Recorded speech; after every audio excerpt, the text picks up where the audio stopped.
Hello everyone. இன்னைக்கு நம்ம Korean மூவியோட சீரீஸ் தான் பார்க்க போறோம். சீரீஸோட நேமும் ரிவெஞ்ச் ஆஃப் அதர்ஸ். கொரியன் சீரீஸ்னு எடுத்துக்கிட்டோம்னா லவ்வுக்கு பஞ்சமே இருக்காது. ஆனா இந்த சீரீஸ்லயும் லவ், நிறைய த்ரில்லர், நிறைய சஸ்பென்ஸ் அப்படின்னு எல்லாமே அடங்கி இருக்கு. இந்த சீரீஸ்ல நம்ம ஹீரோயினுக்கு ஒரு ட்வின் பிரதர் இருக்கான். ஒரு நாள் அந்த பிரதர் ஸ்கூல்ல இருந்து இறந்து போயிடுறான். அதெல்லாம் விசாரிச்சு பார்க்கும் போதுதான் தெரியுது அது ஒரு சூசைட் அப்படின்னு. ஆனா அத நம்ம ஹீரோயின் நம்புற மாதிரி இல்ல. ஏன்னா நம்ம ஹீரோயினுக்கு நல்லாவே தெரியும் தன்னோட அண்ணா சூசைட் பண்ணிக்கிற அளவு கோலையெல்லாம் இல்லன்னு. அப்படி அவன் சூசைட் பண்ணிக்கலன்னா அவனை யாரோ கொலை பண்ணிருக்காங்கன்னு அர்த்தம். அப்படின்னா அந்த கொலையை யார் பண்ணிருப்பா அப்படின்னு நம்ம ஹீரோயினும் அந்த கொலையாளிய தேட ஆரம்பிக்கிறா. அப்படி அவ தேடி போகும்போது அவளுக்கு என்னென்ன பிரச்சனை எல்லாம் வருது, கடைசியா அந்த கொலைக்காரனை கண்டுபிடிச்சாலா இல்லையா அப்படிங்கிற டிராமாவை தான் நமக்கு ரொம்ப விறுவிறுப்பா பரபரப்பா காமிச்சிருப்பாங்க. டோட்டலா இந்த சீரீஸ்ல 12 எபிசோட் இருக்கு. அதனால நம்மளும் ஒவ்வொன்னா பார்க்க ஆரம்பிக்கலாம். இப்போ இந்த சீரீஸோட ஸ்டார்டிங் சீன்ல நம்ம ஹீரோயினும் வீடியோ கால் மூலியமா தன்னோட ட்வின்ஸ் பிரதர் கிட்ட பேசிக்கிட்டு இருக்கா. நம்மளோட ஹீரோயின் பேரு சான்மி, அவளோட ட்வின் பிரதர் நேம் பார்க். இப்ப இவங்க ரெண்டு பேரும் வேற வேற ஊர்ல தான் இருக்காங்க. ஏன்னா இவங்க சின்ன வயசுல இருக்கும் போதே இவங்க பேரண்ட்ஸ் இவங்கள ஆர்ஃபனேஜ்ல விட்டுட்டு போயிருவாங்க. அப்படி இவங்க ரெண்டு பேரும் ஆர்ஃபனேஜ்ல ஒத்துமையா இருக்கும் போது அந்த பையனை மட்டும் ஒரு பேரண்ட்ஸ் அடாப்ட் பண்ணிட்டு போயிடுறாங்க. சின்ன வயசுல ரெண்டு பேரும் ரொம்ப பாசமா இருந்திருப்பாங்க. அத பிரியறமே அப்படின்னு ரொம்ப ஃபீல் பண்ணி அழ ஆரம்பிக்கிறாங்க. இப்போ இவங்க ரெண்டு பேரும் வளர்ந்துட்டாங்க. இன்னுமே இவங்க டச்ல தான் இருக்காங்க. வீடியோ கால் மூலியமா ஒருத்தவங்களுக்கு ஒருத்தங்க பேசிப்பாங்க. நம்மளோட ஹீரோயின் ஷூட்டிங் கேம் நல்லா விளையாடுவா. நேஷனல் டீமுக்கும் செலக்ட் ஆயிருக்கா. பார்க்கும் கேக்குறான், இப்ப நடக்கிற நேஷனல் மேட்ச்ல நீ கண்டிப்பா ஒரு கோல்டு மெடல் வின் பண்ணிரணும், ஓகேவா? அதுக்கு இவளும் அதெல்லாம் நான் பாத்துக்கிறேன். அதென்ன இப்ப புதுசா அன்னை மாதிரி எல்லாம் பேச ஆரம்பிக்கிற? உனக்கு முன்னாடி நான் தான் பிறந்தேன், நான் தான் உனக்கு அக்கா. ஏங்க அக்கானு கூப்பிடு.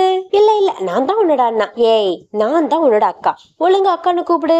நீ ஃபர்ஸ்ட் அண்ணானு கூப்பிடு அப்படின்னு இவங்க மாத்தி மாத்தி அடிச்சுக்கிட்டதுல நம்ம ஹீரோயினும் ஓகே இப்ப என்ன நான் அண்ணானு கூப்பிடணுமா? ஓகே அண்ணா அண்ணா அண்ணா அப்படிங்கிறா. அதை கேட்டு அவங்க ட்வின்ஸ் பிரதரும் இங்க சிரிச்சுக்கிட்டு இருக்கான். இப்படி இவங்க ரெண்டு பேரும் ரொம்ப ஹாப்பியா இருக்காங்க. பிரிஞ்சிருந்தாலும் ஒருத்தங்களுக்கு ஒருத்தங்க ரொம்ப கேரிங்கா இருப்பாங்க. பிரதரும் சொல்றான், வர சண்டே என்ன அங்க வரலான் இருக்கேன். அப்படியா, எதுக்கு, என்ன ஸ்பெஷல்? அதெல்லாம் நான் அங்க வந்து சொல்றேன் அப்படின்னு இவங்க ரெண்டு பேரும் மாத்தி மாத்தி பேசிக்கிட்டு இருக்காங்க. அப்ப திடீர்னு பிரதரோட கிளாஸ் ரூமுக்கு ஒருத்தன் உள்ள வந்துடுறான். அதை பார்த்த பிரதரும் அப்படியே ஒரு நிமிஷம் இரு அப்படின்னு போனை லைட்டா கீழே வச்சிடறான். அவளும் ஓகே யாரோ வந்திருக்காங்க போல, நம்மளும் வெயிட் பண்ணுவோம் அப்படின்னு போனை பார்த்துட்டு வெயிட் பண்ணிட்டு இருக்கா. இந்த பக்கம் வந்தவனும் ஏதோ பேசிக்கிட்டு இருக்காங்க. என்ன பேசுனாங்கன்னு தெரியல. திடீர்னு இந்த மாதிரி தள்ளி விட்டுறான். அவனும் அப்படியே கீழே விழுந்து அந்த இடத்துலயே இறந்து போயிடுறான். இப்ப இவனோட மொபைல் இவனை கீழே தள்ளி விட்டான்ல, அவன் கையில இருக்கு. அவனும் அந்த காலை பார்த்துட்டு அப்படியே கட் பண்ணி விட்டுறான். நம்ம ஹீரோயினுக்கு இங்க ஒண்ணுமே புரியல. பேசுறேன்னு சொன்னா திடீர்னு கட் பண்ணிட்டானே, இப்படி எல்லாம் கட் பண்ற ஆள் இல்லையே. ஓகே, ஒரு வேலை ஏதாச்சும் ஒர்க் வந்திருக்குமா இருக்கும், கொஞ்ச நேரம் கழிச்சு அவனே கால் பண்ணுவான் அப்படின்னு நம்ம ஹீரோயினும் இந்த விஷயத்த ரொம்ப பெருசா எடுத்துக்கல. ஹீரோயினும் நேஷனல் மேட்ச் விளையாடுறா, சூப்பரா விளையாண்டுறா. ஆனா கோல்டு மெடல் கிடைக்கல, எப்படியோ சில்வர் மெடல் கிடைச்சிருது. ஆனா அந்த சிச்சுவேஷன்லயும் நம்ம ஹீரோயின் சந்தோஷமா இல்ல. நம்மளோட பிரதர் ஏன் பாதியில கட் பண்ணிட்டான் அப்படின்னு அதையே திங்க் பண்ணிக்கிட்டு இருக்கா. ஃபுல்லாவே பார்க் ஞாபகமா தான் இருக்கு. இங்க இப்போ அதே டைம் நம்ம ஹீரோவா காமிக்கிறாங்க. ஹீரோயினோட பிரதர் படிக்கிற ஸ்கூல்ல தான் இவனும் படிக்கிறான். அவன் அப்படியே பார்ட் டைமா ஒரு இடத்துல வேலையும் பண்ணிக்கிட்டு இருக்கான். ஓடி வந்து ஓனர் கிட்ட, சார் எனக்கு கொஞ்சம் லீவு கிடைக்குமா அப்படின்னு கேக்குறான். லீவ் எல்லாம் கிடையாது, இப்பதானே வந்த, அதுக்குள்ள நீ போகணுமா, போய் அந்த டேபிள பாரு அப்படின்னு சொல்லிட்டு அவனையும் ரொம்ப பயங்கரமா வேலை வாங்கிட்டு இருக்காரு. அப்புறம் எல்லாம் வேலையெல்லாம் முடிச்சுட்டு அவனும் கிளம்பிடுறான் அவங்க அம்மாவை பாக்குறதுக்காக. அவங்க அம்மாவை தன்னால வீட்டுல வச்சு பாத்துக்க முடியாதுன்னு ஒரு முதியோர் இல்லத்துலதான் சேர்த்து வச்சிருக்கான். அங்க ரிசப்ஷன்ல இருக்கவங்க கூடயும் இவன் ரொம்ப ஜாலியா பேசி பழகுவான். அவங்களுக்காக ஒரு ஸ்வீட்ஸும் வாங்கிட்டு வந்து குடுக்கறான். அவங்களும் சொல்றாங்க, இன்னும் நீ உங்க அம்மாவுக்கு இந்த மந்தோட ஃபீஸ் கட்டவே இல்ல, அதனால உங்க அம்மாவை வெளியே அனுப்பணும் அப்படின்னு பேசிக்கிட்டு இருக்காங்க. முடிஞ்ச அளவு கொஞ்சம் சீக்கிரமா பே பண்ணு அப்படிங்கிறாங்க. ஹீரோவும் ஓகே என்னால முடிஞ்ச அளவு நானும் சீக்கிரமா பே பண்ணிடுறேன் அப்படிங்கிறான். அவங்க அம்மாவையும் அப்படியே வெளியே கூட்டிட்டு வந்து கொஞ்ச நேரம் பேசிக்கிட்டு இருக்கான். அவங்க அம்மாவும் சொல்றாங்க, ஓகேடா நீ ஒர்க்குன்னு போறதெல்லாம் ஓகே தான், ஆனா உன்னோட படிப்பையும் நீ பாத்துக்கணும்டா. நீ நல்லா படிச்சு நல்லா காலேஜ்ல சேரணும், அதுதான்டா அம்மாவோட ஆசை அப்படின்னு பேசிக்கிட்டு இருக்காங்க. இவங்க எல்லாம் பேசி முடிச்சதும் இவனும் ஸ்கூட்டர் எடுத்துட்டு கிளம்பிடுறான். அவனும் அப்படியே ஒரு சிக்னல்ல வந்து நிக்கும் போது ஒரு மாதிரி தலை சுத்துற மாதிரி தலை சுத்தி கீழே விழுந்துடுறான். இந்த பக்கம் நம்ம ஹீரோயினை காமிக்கிறாங்க. அவ இன்னும் அந்த ஆர்கனைஸ்ல தான் வளர்ந்துட்டு இருக்கா. பக்கத்துல நிக்கிறாங்கல்ல, இவங்க தான் அதோட ஹெட். அவங்க ஒரு 2 பசங்களை போட்டோ எடுத்துட்டு இருக்காங்க. இத பார்க்கும்போது நம்ம ஹீரோயினுக்கும் அவளோட பிரதர் ஞாபகம் வந்துருது. என்ன இவன் இன்னும் கால் பண்ணவே இல்ல அப்படின்னு திங்க் பண்றா. நம்ம ஹீரோயினும் ரொம்ப மிஸ் பண்ண ஆரம்பிச்சிடுறா. ஓகே, எதுக்கு நம்ம போனுக்காக காத்துக்கிட்டு இருக்கணும், நேர்லயே போய் பார்க்க ஆரம்பிச்சிருவோம் அப்படின்னு பார்க் படிக்கிற ஸ்கூலுக்கு வெளியே போய் நின்னுகிட்டு இருக்கா. அந்த டைம் அவங்க ஸ்கூல்ல படிக்கிற 2 பசங்க வந்துகிட்டு இருக்காங்க. இவளும் விசாரிக்க ஆரம்பிக்கிறா, உங்க ஸ்கூல்ல படிக்கிற பார்க் அப்படிங்கிறவனை பத்தி தெரியுமா அப்படின்னு. இத பார்த்து இவங்க 2 பேரும் எங்க ஷாக் ஆகி நிக்கிறாங்க. வருத்தப்பட்டுட்டே படம் சொல்லவும் ஆரம்பிச்சிடுறாங்க. பார்க் இறந்து போயிட்டானே அப்படின்னு சொல்லிடுறானுங்க. இத கேட்டுட்டு நம்ம ஹீரோயினுக்கு ரொம்ப ஷாக்கிங்கா இருக்கு. அவ அத நம்பவே இல்ல. அவளும் திரும்ப திரும்ப கேட்டுக்கிட்டே இருக்கா. இல்ல நீங்க வேற யாரும் நினைச்சு சொல்றீங்கன்னு நினைக்கிறேன் அப்படின்னு இவ எவ்வளவோ சொல்லி பாக்குறா. ஆனா அந்த பசங்களும் தெளிவா சொல்லிடுறானுங்க. அவளால அதை ஏத்துக்கவே முடியல. அவளும் சொல்றா, இல்ல கொஞ்சம் நல்லா யோசிச்சு பார்த்து சொல்லுங்க.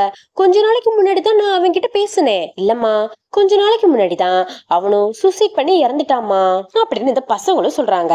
அதை நினைச்சு இவ ரொம்ப ஃபீல் பண்ணி அழுது நடக்கவே முடியாம ரோட்ல அப்படியே நடந்து போய்கிட்டு இருக்கா. யார கேட்கணும் என்ன கேட்கணும் அப்படிங்கறது அவளுக்கு ஒண்ணுமே புரியல. அப்புறம் தான் அவனோட ஃபியூனரல் போய் அவனையும் பார்த்து ரொம்ப ஃபீல் பண்ணி அழுறா. அப்படியே அவனை அடாப்ட் பண்ணிட்டு போனாங்கல்ல அந்த பேரண்ட்ஸையும் பார்த்து என்னதான் நடந்துச்சு அப்படின்னு கேட்க ஆரம்பிக்கிறா. ஆனா அவங்க பேரண்ட்ஸுக்கு இவளை கண்டாலே பிடிக்காது. ஏன்னா பார்க் இருக்கும்போது முழுசா இவளை பத்தியே தான் பேசிக்கிட்டு இருப்பான். அதனால அந்த பேரண்ட்ஸ்க்கு இவளை பார்த்தாலே பிடிக்காது. திட்டவும் ஆரம்பிக்கிறாங்க, எதுக்கு நீ வந்த போ அப்படின்னு. இவ எவ்வளவோ கேக்குறா. ஆனா இவகிட்ட இவங்க சரியாவே ஆன்சர் பண்ண மாட்டேங்கிறாங்க. இவ எவ்வளவு ஃபீல் பண்ணி அழறா. ஆனா அந்த பேரண்ட்ஸ் கண்ணுல கொஞ்சம் கூட ஃபீலிங் தெரியவே இல்ல. என்ன இருந்தாலும் அது ஒரு அடாப்ட் சைல்டு தானே அவங்களுக்கு. இவளும் கேக்குறா, அவனோட போனையாச்சும் கொடுங்க அப்படின்னு. அவங்க அதெல்லாம் எங்க கிட்ட இல்ல அப்படின்னு கைய உதறிட்டு போறாங்க. இவனும் மறுபடியும் கேக்குறா, தயவு செஞ்சு போனையாச்சும் கொடுங்க அப்படின்னு. அதுக்கு அவரும் சொல்றாரு, இல்லம்மா அந்த போன் எங்க கைக்கு கிடைக்கவே இல்ல.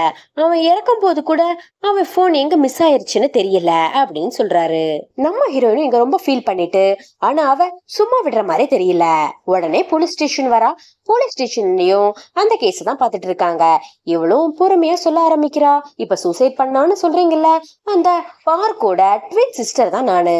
எங்க அண்ணன் தற்கொலை பண்ணிக்கிற அளவெல்லாம் கோலை கிடையாது. ஏதோ ஒரு மிஸ் அண்டர்ஸ்டாண்டிங்னாலதான் இந்த மாதிரி இன்ஃபர்மேஷன் வந்திருக்கு. அங்க ஏதோ நடந்திருக்கு, அதை தயவு செஞ்சு கண்டுபிடிங்க அப்படின்னு இவ எவ்வளவோ கெஞ்சுறா. ஆனா போலீஸ் எல்லாம் சொல்றாங்க, இல்லம்மா அங்க நடந்த சாட்சி எல்லாம் வச்சு பார்க்கும்போது அது ஒரு சூசைட் மாதிரி தாமா தெரியுது. இல்ல மேடம், இல்ல அவன் அப்ப என் கூட வீடியோ கால் தான் பேசிக்கிட்டு இருந்தான். பேசிட்டு இருக்கும் போது கூட யாரோ வராங்கன்னு போன லைட்டா கீழே வச்சான். அந்த பர்சன் யாருன்னு கண்டுபிடிச்சா இவனை கொலை பண்ணது யாருன்னு ஈஸியா கண்டுபிடிச்சிடலாம். கண்டிப்பா அவன் தான் கொலைக்காரனாவும் இருக்க முடியும். ஏன்னா இது நடந்ததுக்கு அப்புறம் தான் எங்க அண்ணன் எனக்கு கால் பண்ணவே இல்ல. தயவு செஞ்சு என்ன நம்புங்க, அவனை யாரோ கொலைதான் பண்ணிருக்காங்க. ஆனா இதெல்லாம் அந்த ஜின் காதுல எடுத்துக்கிற மாதிரியே தெரியல. ஏமா நீ சொல்றதெல்லாம் ஒரு சாட்சியா எடுத்துக்க முடியாதுமா. ஏன்னா அது ஒரு ஸ்கூல், அந்த கிளாஸ் ரூம்ல யாரெல்லாம் வந்திருப்பாங்க, அதை வச்சு குற்றவாளின்னு சொல்லிட முடியாதுமா அப்படின்னு சொல்லிடுறாங்க. ஆனா நம்ம ஹீரோயின் இவங்க சொல்றதெல்லாம் ஏத்துக்க மாதிரியே தெரியல. எந்திரிச்சு கத்த ஆரம்பிக்கிறாங்க, என்ன நம்புங்க எங்க அண்ணனை யாரோ கொலை பண்ணிருக்காங்க அப்படின்னு. இதே டைம் இங்க ஹீரோவை காட்டுறாங்க. ஹீரோ மயக்கம் போட்டு விழுந்தாருல, அதனால தலையில ஸ்கேன் எடுக்கிறாங்க. டாக்டரும் ரிப்போர்ட் கொடுக்கறதுக்கு முன்னாடி, ஏப்பா உனக்கு யாராச்சும் பெரியவங்க இருந்தா கூட்டிட்டு வா அப்படின்னு. அதுக்கு அவனும், இல்ல டாக்டர் எனக்குன்னு யாருமே கிடையாது, அம்மாவும் இப்ப அந்த ஆசிரமத்துல இருக்காங்க, நான் மட்டும்தான், எதா இருந்தாலும் சொல்லுங்க அப்படின்னு சொன்னதுக்கு, இல்லப்பா எதுனா உன்கிட்ட சொல்ல முடியாது, யாராச்சும் பெரியவங்க இருந்தா கூட்டிட்டு வா, வேணா சொல்றேன் அப்படின்னு சொல்லிடுறாரு. அதுக்கு நம்ம ஹீரோவும், ஓகே நான் ஸ்கூல்ல படிக்கிறேன், அந்த ஸ்கூல் டீச்சரை வேணா கூட்டிட்டு வரேன் அப்படின்னு சொல்லி கிளம்பிடுறான். பேரண்ட்ஸும் அதை பெருசா எடுத்துக்கல, போலீஸும் அதை பெருசா எடுத்துக்கல. இதுக்கு மேல நான் தான் களத்துல இறங்க போறேன் அப்படின்னு தன்னோட பிரதர் மேல இருக்க பாசத்தினால இவன் நேர ஸ்கூல்ல இங்க ஜாயின் பண்ணிட்டா. எதுக்குன்னா தன்னோட பிரதருக்கு என்னதான் ஆச்சு, யாரு கொலை பண்ணா அப்படிங்கறத கண்டுபிடிக்கணுங்கிறதுக்காகவே பிரதரோட ஸ்கூல்ல இவன் இப்ப ஜாயின் பண்ணிருக்கா. ஃப்ரெண்டும் ஹீரோயினை பார்த்து பேச ஆரம்பிக்கிறா, நீ ஏன் இப்படி பண்றன்னு தெரியல, ஏதோ ஒரு கெஸ்ஸிங்ல நீ எங்க போகணும்னு நினைக்கிற, இதனால உன்னோட கரியரும் ரொம்ப பாதிக்கும். ஷூட்டிங் கேம்ல நீ இங்க இருந்து இன்னொரு இடத்துக்கு போனேன்னா உன் பாயிண்ட்ஸ் எல்லாம் குறையும் அப்படின்னு ஃப்ரெண்டும் அட்வைஸ் பண்றா. ஆனா அதுக்கு நம்ம ஹீரோயினும், எனக்கு பாயிண்ட்ஸ் எல்லாம் முக்கியமே கிடையாது, என்னோட பிரதருக்கு என்ன ஆச்சுங்கிறத நான் கண்டுபிடிச்சே ஆகணும். பரவாயில்லன்னு சொல்லிட்டு இவனும் பொட்டு பிடிக்கலாம் எடுத்துட்டு பிரதரை கொன்னவங்களை கண்டுபிடிக்கிறதுக்காக கிளம்பிடுறா. இந்த சைடு இப்ப ஹீரோ காட்டுறாங்க. ஹீரோ நல்ல பாக்ஸிங் பண்ணிட்டு வெளியே வரான். கோச்சும் சொல்றாங்க, டேய் பாக்ஸிங் நீ சூப்பரா பண்றடா, உனக்கு நான் வேணா ஒரு சான்ஸ் தரேன், இங்க வரியா, நல்ல கோச்சிங்கும் கொடுக்குறேன்டா அப்படின்னு. ஐயோ கோச், நமக்கு இந்த ஸ்போர்ட்ஸ் எல்லாம் செட் ஆகாது. நான் எங்க அம்மா ஆசைப்பட்ட மாதிரி நல்லா படிச்சு பெரிய காலேஜ்ல ஜாயின் பண்ணணும். அதனால எனக்கும் இப்ப படிப்பு மட்டும் தான் முக்கியம், வேற எதுவுமே முக்கியம் கிடையாது அப்படின்னு சொல்லிட்டு இவனும் போன் எடுத்து சில செகண்ட் ஹேண்ட்ல விக்கிற ஸ்கூட்டி எல்லாம் பாத்துக்கிட்டு இருக்கான். ஏன்னா இவனோட ஸ்கூட்டி மிஸ் ஆயிடுச்சு. எவனாவது ஒருத்தன் கண்டிப்பா அது செகண்ட் ஹேண்ட்ல விக்கிறதுக்காக ட்ரை பண்ணுவான். அதனால அந்த போட்டோ வச்சு கண்டுபிடிச்சிடலான்னு இவனும் இவங்க தேடிக்கிட்டு இருக்கான். இவன் நினைச்ச மாதிரியே இவனோட ஸ்கூட்டியும் கிடைச்சிருது. ஒருத்தன் விக்கிறதுக்காக போட்டிருக்கான். எப்படியாச்சும் இவனை பிடிச்சோன்னா நம்ம ஸ்கூட்டியை பிடிச்சிடலான்னு அந்த அட்ரஸ ஃபாலோ பண்ணிட்டு போறான். அவனும் கோச்சோட பைக்கை வாங்கிட்டு அந்த அட்ரஸ் இருக்கிற இடத்துக்கு போய்கிட்டு இருக்கான். இவன் கரெக்டா போறான். அதுக்குள்ள அந்த ஸ்கூட்டிய ஒருத்தங்க கிட்ட வித்துறானுங்க. வித்தது யாருன்னு பார்த்தா நம்ம ஹீரோயின் கிட்டதான் வித்திருக்கானுங்க. அவளும் கரெக்டா காசை கொடுக்கறா. காசு வாங்கினதோட போதுண்டா சாமின்னு அந்த திருட்டு பசங்களும் அங்க இருந்து கிளம்பி ஓடியே போயிடுறானுங்க. ஏன்னா இவனுங்கதான் திருட்டு வீடியோல வித்திருக்கானுங்க. ஹீரோயினும் அப்பாடி வண்டி வாங்கிட்டோம் அப்படின்னு எடுத்துட்டு கிளம்பலான்னு பாக்கும்போது ஹீரோ அங்க வந்து வண்டியை நிறுத்துறான். இது என்னோட வண்டி, ஒழுங்கா என்கிட்ட குடுத்துட்டு போ அப்படிங்கிறான். அதுக்கு அவளும், ஏய் நீ என்ன பைத்தியமா, இப்பதான் நான் காசு கொடுத்து செகண்ட் ஹேண்ட்ல வாங்கினேன், நீ வந்து உன்னோடதுன்னு சொல்ற, ஒழுங்கா கிளம்பு கிளம்பு அப்படிங்கிறா. அதுக்கு ஹீரோவும், ஹலோ இது என்னோடது, அந்த டிக்கிய ஓபன் பண்ணி பாரு, சீட்டு கடியில மண்டை ஓட்டோட ஸ்டிக்கர் ஒட்டி இருப்பேன் அப்படிங்கிறான். இவளும் சரி ஓகேன்னு ஓபன் பண்ணி பார்த்தா இவன் சொன்ன மாதிரி ஸ்டிக்கர் எல்லாம் ஒட்டி இருக்கு. சரி ஓகே, உன் பைக்கா இருந்தா என்ன, இப்ப இது நான் வாங்கிட்டேன் என்னோடது அப்படிங்கிறா.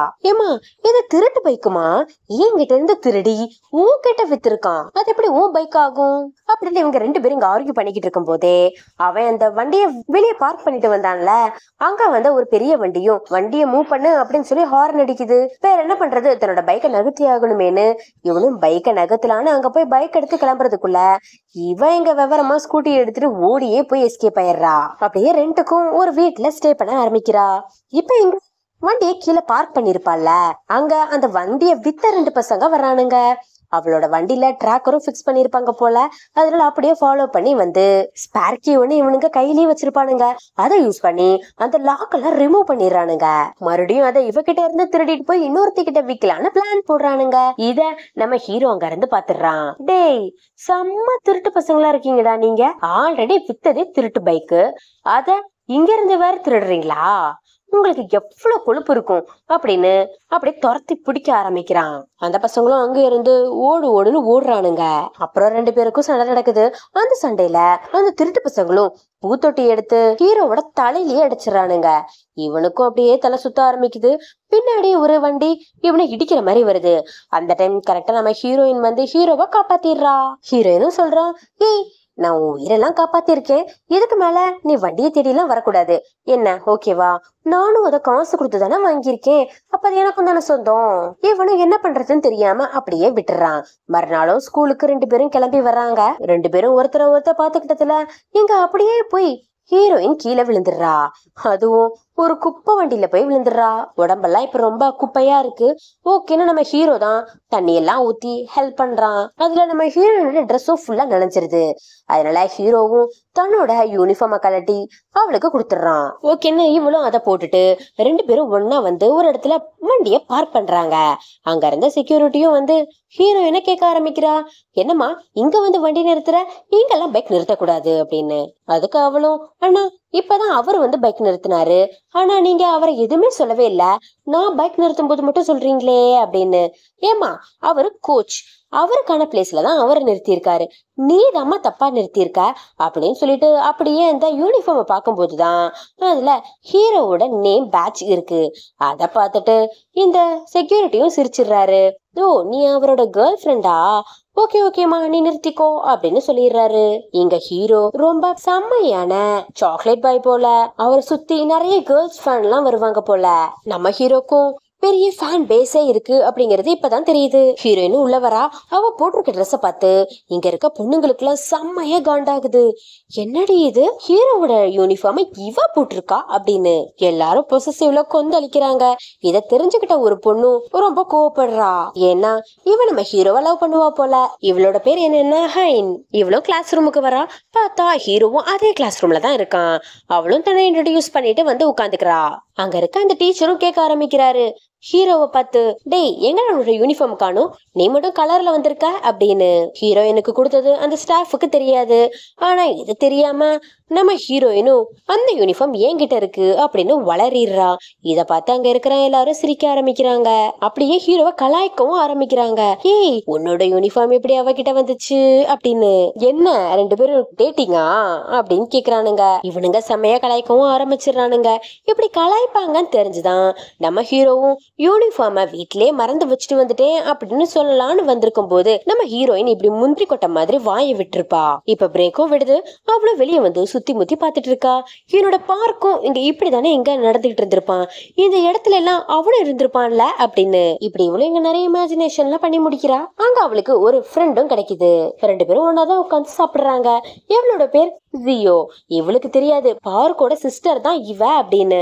அது தெரியாம இவளும் அப்படியே கொஞ்சம் வளர ஆரம்பிக்கிறா. இது ரொம்ப பாவமா இருக்குல்ல. அவனுக்கு நெருக்கமானவங்க யாரும் இந்த விஷயத்தை கேள்விப்பட்டாங்கன்னா உடஞ்சே போயிருவாங்க. அப்படி இவ பேசிக்கிட்டு இருக்கும் போதே ஒரு முக்கியமான விஷயத்தையும் சொல்றா. நம்ம பார்க் உயிரோட இருக்கும் போது ஏதோ ஒரு பொண்ணை லவ் பண்ணிருக்கான். அது மட்டும் இல்லாம அந்த பொண்ணு என்னோட கிளாஸ்ல தான் இப்ப படிச்சுக்கிட்டு இருக்கா அப்படின்னு இவங்க சொல்லிக்கிட்டு இருக்கும் போதே நம்ம ஹீரோயினுக்கு ஒரு ஞாபகம் வருது. இதுக்கு முன்னாடி பார்க்கும் ஒரு போட்டோ நம்ம கிட்ட காமிச்சான்ல, அந்த பொண்ணு இருக்குமோ அப்படின்னு யோசிச்சுக்கிட்டு இருக்கா. உடனே ஹீரோயினும் அவளோட பேரு அவளோட போன் நம்பர்லாம் என்ன அப்படின்னு கேக்குறா. அந்த ஃப்ரெண்டும் சொல்றா அந்த பொண்ணோட பேரு ஹாங்கு, அவளோட போன் நம்பர் நான் உனக்கு அப்புறம் சென்ட் பண்றேன் அப்படின்னு சொல்லுவா. அடுத்த சீன்ல நம்ம ஹீரோயினும் அந்த ஷூட்டிங் கேமுக்கான பிராக்டிஸ் நடக்கிறதுக்காக பாதி கிளாஸ்ல இருந்து போயிடுறா. அதே டைம் தற்செயலா நம்ம ஹீரோவும் ஏதோ ஒர்க் இருக்கு அப்படின்னு அவனும் வெளியே போயிடுறான். இத பார்த்தா ஹாயின் ரொம்பவே கோவப்படுறா. ரெண்டு பேரும் ஒன்னா போறாங்களே அப்படின்னு. உண்மையாவே ரெண்டு பேரும் டேட்டிங் பண்றாங்களோ அப்படின்னு சந்தேகமும் படுறா. இதே டைம் இங்க அந்த ஃப்ரெண்டு ஹாங்கோட போன் நம்பரையும் அனுப்பிட்டா. அந்த நம்பருக்கு இவளும் கால் பண்றா. ஆனா அந்த கால நம்ம ஹீரோ அட்டன் பண்ணி பேசுறான். என்ன நம்ம ஹாங்குக்கு தான் கால் பண்ணோம், ஆனா இவன் எடுத்து பேசுறானே, ஒருவேளை இவன் அவளோட போனை திருடிட்டானோ அப்படியே யோசிச்சுட்டு இவன் எதுவும் தப்பு பண்றானான்னு தெரியலையே, இவனை ஃபாலோ பண்ண கண்டுபிடிச்சிடலான்னு ஃபாலோ பண்ண ஆரம்பிச்சிடறா. அவளோட ஷூட்டிங் பிராக்டிஸ்க்கும் கூட போகல. நேரா இப்ப எங்க போறான்னா ஹாஸ்பிட்டலுக்கு தான் போறான். அந்த டாக்டரும் பேச ஆரம்பிக்கிறாங்க. ஜியோக், நான் ஆல்ரெடி உங்ககிட்ட சொல்லியிருந்தேன் உங்க வீட்ல இருந்து யாரையாச்சும் பெரியவங்களை கூட்டிட்டு வான்னு. அப்பதான் உன்னை பத்தின ரிப்போர்ட்டையும் சொல்ல முடியும்னு சொல்லியிருந்தேன். ஆனா உனக்கு நெருங்கினவங்கன்னு யாருமே இல்லைன்னு நீயே சொல்ற. ஓகே, அதனால வேற வழி இல்லாம உனக்கு என்னதான் பிரச்சனை அப்படிங்கறத நான் உன்கிட்டயே சொல்ல போறேன். உன்னோட தலையில ஒரு சின்ன கட்டி இருக்கு. இப்ப அது சின்னதா தான் இருக்கு. ஆனா போக போக அது வளர ஆரம்பிச்சிரும். அது வளர்ந்துச்சுன்னா டாக்டர் என்ன சொல்ல வரீங்க, சுத்தி விளைக்காம சொல்லுங்க. அப்படி வளர்ந்துச்சுன்னா எனக்கு என்ன ஆகும்? நீ இன்னும் கொஞ்ச நாள் தான் உயிரோட இருக்க போற. ஒரு 6 மாசத்துல இருந்து 1 வருஷம் வரதான். இத கேட்ட நம்ம ஹீரோவும் ரொம்ப வருத்தப்பட ஆரம்பிக்கிறான். இத ஃபாலோ பண்ணி கேட்ட ஹீரோயினும் ஃபீல் பண்ண ஆரம்பிக்கிறா. நைட் ஃபுல்லா ஜியோக்கும் இத பத்தி ஏதோ யோசிச்சுக்கிட்டு இருக்கான். இவளும் மறுநாள் ஸ்கூலுக்கு போயிட்டு அவளோட பிரதர் ஒரு கிளாஸ் ரூம்ல இருந்து தானே விழுந்திருப்பான், அந்த இடத்துக்கு போய் அதுல உள்ள போக கூடாதுன்னு இருக்கு, அதையும் தாண்டி ஓபன் பண்ணி உள்ள போய் பாத்துட்டு இருக்கா. பாக்கும்போது பிரதர் உட்கார்ந்து பேசிக்கிட்டு இருக்கிற மாதிரி இமேஜின் பண்ணிக்கிறா. இவ திரும்பி பாக்குறா. ஹீரோ அங்க நின்னுட்டு இருக்கான். அத பார்த்து ஷாக் ஆன இவளும், ஆமா நீங்க என்ன பண்ணிக்கிட்டு இருக்க அப்படின்னு கேக்குறா. அதுக்கு அவனும், இங்க ஒருத்தன் குதிச்சு செத்து போனான்ல, அவனோட கிளாஸ்மேட் தான் நானு. இன்னும் சொல்ல போனா அவன் இறந்து போனதை நான் பார்த்தேன். அத கிட்ட ஹீரோயினுக்கு இங்க ரொம்ப ஷாக்கா இருக்கு. என்னது, என்னோட பிரதர் இறந்து போனதை இவன் பாத்துருக்கானா? அப்படின்னா கண்டிப்பா இவனுக்கு ஏதோ ஒரு இன்ஃபர்மேஷனும் தெரிஞ்சிருக்கும் அப்படின்னு இங்க அவ யோசிக்கும் போதே இந்த எபிசோட இங்க முடிச்சிடுறாங்க.